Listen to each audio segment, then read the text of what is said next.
semua.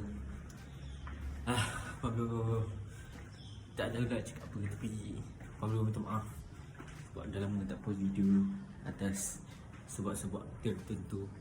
Tapi so konten apa yang Pablo nak buat hari ni, Pablo nak kawan teman Pablo untuk hari Sabtu.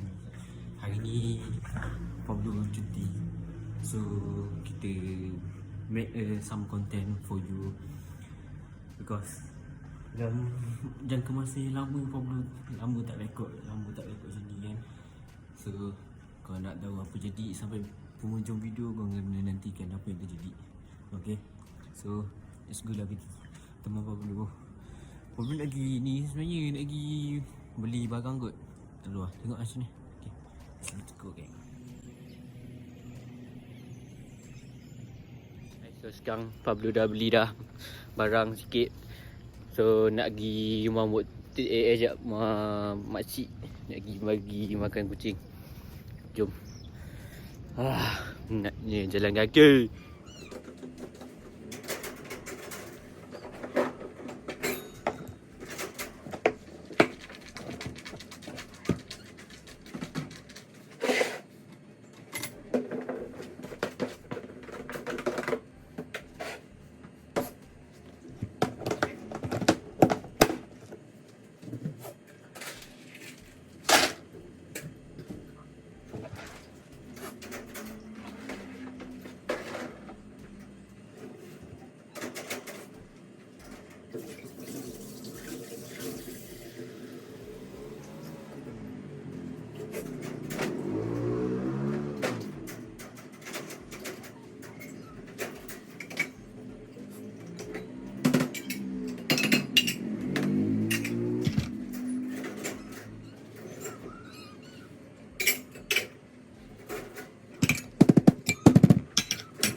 Okay gang, so sampai di sini sajalah kot konten Pablo pada hari ini.